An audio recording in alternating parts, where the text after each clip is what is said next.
Molweni abantu bazamzansi. Yo, the Bokke did it. They actually did it. 4 World Cup wins. The Springbok team is now the first rugby team to hoist the William Webb Ellis Trophy 4 times. We also now share the record for back-to-back World Cup victories with our respected opponents, the All Blacks. And after Richie McCaw, Brasia is the only other international rugby captain to lead his team to back-to-back World Cup triumphs. I'm absolutely certain the Bokke felt us all behind them on Saturday night, especially in those last 8 minutes when it looked like the game was slipping away from us. But in those dying moments of the final, there was a strong resolve from our Amadoda. Their passion and courage showed in every tackle, every turnover, every carry. They were completely exhausted on that wet and grassy Stade de France pitch, and yet they stood firm and held the line. The All Blacks came at them with everything they had, launching attack after attack, and yet they stood firm and held the line. Experts were saying that our men stood no chance of defending the score for an entire half, and yet they stood firm and held the line. 1 point. It was 1 point last week as well, and 1 point the week before that. 1, 1, 1. It's funny because in cricket, 111 is a bogey number. But apparently in a spiritual sense, as a divine sign, 111 means a new awakening or awareness of the world around us.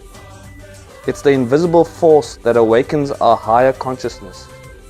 According to this belief, you begin to see that everything that shows up in your life is the result of your thoughts and feelings, a manifesting of new beginnings in your physical reality. We as South Africans have gotten used to experience the temporary euphoria of victory and then losing that feeling, reverting to the status quo of accepting mediocrity and tolerating attempts to divide us once more. But what if we didn't? What if we continued with this momentum? What if we didn't rely on others to lead us into a better future? What if we took on the responsibility ourselves? The Bokke have done their part to bring us together. They brought the GEES, just like their predecessors 3 times before. The question is, what are we as the people of South Africa going to do about it? If the Springboks have shown us anything, it's that if we harness our collective skill and energy in the right way, together we can manifest our own destiny. We can be world beaters. With enough hard work and resourcefulness, we can become the greatest country in the world. This kind of philosophy should not be left just on the rugby field. Let's take it further on how we approach our lives. Let's take it further on how we approach our jobs. Let's take it further on how we treat other people and helping each other. It's always easier to be a doers, but you don't have to be a doers to be successful. Sia has shown us this. Peter Steff has shown us this. Cheslin has shown us this. They don't blame those around them when things go wrong. They don't hog the limelight when things go right. They don't turn away valuable advice for fear of denting their egos. And they certainly don't let their past circumstances define them.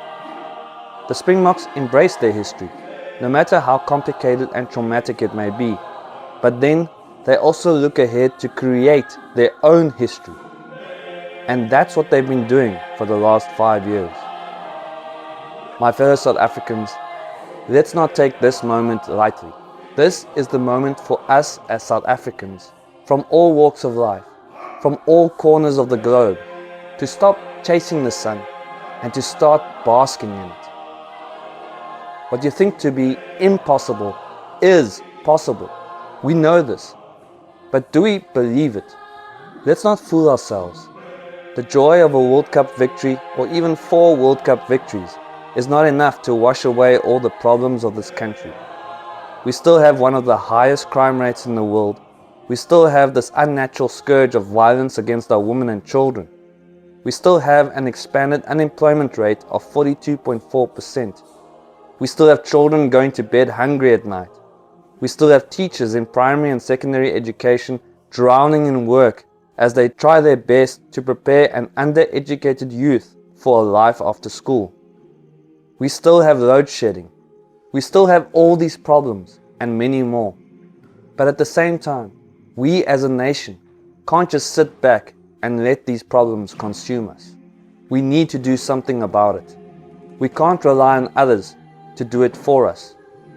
We can't blame our past circumstances for it. We need to take a stand ourselves. No one else is going to do it for us. We have already seen what can happen when communities band together as one and fix their local problems themselves. This should not be some phenomenon or passing fad. It should become our collective reality. So let's not expect this World Cup triumph to fix all our problems. It won't.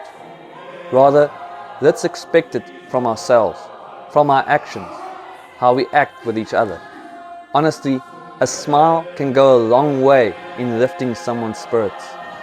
And I'm not talking about these aangeplakte fake smiles. Us South Africans are blessed with the most beautiful smiles, whether with teeth or without teeth. Let's show it off from time to time. And if you want, greet your local grocer, preferably in their home language. Madiba once said, if you talk to a man in a language he understands, that goes to his head. If you talk to him in his language, that goes to his heart. Teta uwini. Praditao. Small things like that can make someone's day, and they, in return, can make someone else's day. And someday, someone else can make you smile when you're feeling down. Let's not see the Springbok team as the solution to all our problems. We can't expect that of them. They have done enough.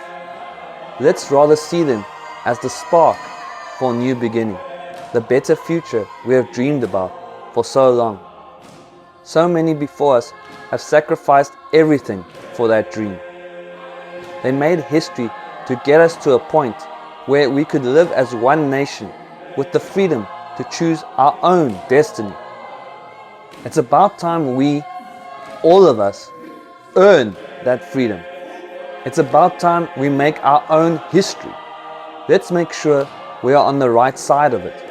The Bokke brought the GEES. They felt the true strength of our beautiful nation. It's time that we start to feel it too. It's time we start to believe, not just in the Bokke, but in ourselves as well. It's time to awaken. It's time to stand up and own our destiny. Pagama ilizwe, lukuve, pagama. So, my fellow South Africans, I say to you, let's bring the GEES.